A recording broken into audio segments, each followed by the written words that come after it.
Well, I served in the United States Army, first with the 101st Airborne Division as an engineer, and then was given the opportunity to try out for the Army Special Forces and served as an Army Green Beret for my last 6 years in uniform. First branch of service I was in was the United States Navy. When I was about 5 years old, I had decided I wanted to be a United States Navy SEAL. Well, they were the finest Americans I've ever known. I had the opportunity to travel around the world with my best friends and represent the country we love. They're the cream of the crop. They're the best in the world. They love this country more than they love themselves. These are people from all walks of life that represent the great diversity of our country.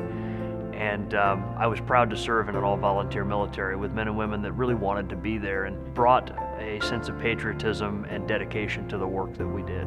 You know, when you sit back and you think, wow, Christmas is overrated and all this other stuff that some of the civilian sector gets into, you don't know how important Christmas is until you get the opportunity to where you're in a position to where you may not get to see Christmas and see the smile on your wonderful wife's face and your kid's face. When I think of the freedoms that we have in this country, many of which we take for granted, I am reminded of having seen people vote for the first time in places like Kosovo and in Iraq.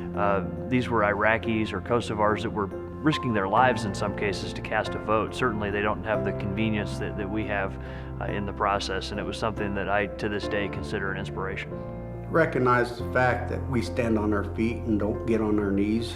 We lean forward and fight every day of our life to make sure that this remains the greatest country in the world. Some of us carry our wounds on the outside, some of us carry our wounds on the inside, but just smile at them, shake their hand and say thank you, and that's enough. What we together have experienced as veterans is valuable experience for the private sector, for public life, and I would remind my fellow veterans that when we raised our right hands and swore that oath to protect the Constitution against all enemies, foreign and domestic, that didn't have an expiration date on it. It's a lifetime commitment. I wish that more of my fellow veterans would run for office or get involved at the local level. I think that our experience as veterans matters, and I would like to see more of my generation in particular answer that call to serve one more time.